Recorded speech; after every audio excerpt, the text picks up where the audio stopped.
بسم اللہ الرحمن الرحیم۔ شروع اللہ کے نام سے جو بڑا مہربان نہایت رحم کرنے والا ہے۔ رسول اکرم صلی اللہ علیہ وآلہ وسلم نے فرمایا، مسلمان کو کوئی تکلیف، فکر، بیماری، ملال، اذیت اور کوئی غم نہیں پہنچتا، یہاں تک کہ کانٹا جو اسے چبھا، مگر اللہ تعالیٰ ان کے سبب اس کے گناہوں کو مٹا دیتا ہے۔ رسول اللہ صلی اللہ علیہ وآلہ وسلم نے فرمایا، تم اللہ تعالیٰ سے ایسی حالت میں دعا کیا کرو کہ تم قبولیت کا یقین رکھا کرو اور یہ جان رکھو کہ اللہ غفلت سے بھرے دل کی دعا قبول نہیں کرتا۔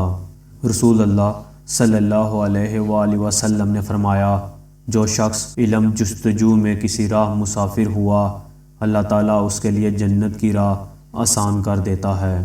رسول اللہ صلی اللہ علیہ وآلہ وسلم نے فرمایا، ہمارے اور کافروں کے درمیان فرق نماز ہے، جس نے نماز چھوڑ دی اس نے کفر کیا۔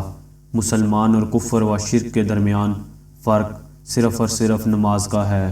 اگر آپ ہمارے چینل پر پہلی بار آئے ہیں تو ہمارے چینل کو سبسکرائب کر لیں اور بیل کے بٹن کو ضرور دبا لیجئے گا تاکہ جب بھی ہم ویڈیو اپلوڈ کریں تو اس کا نوٹیفیکیشن سب سے پہلے آپ کو ملے۔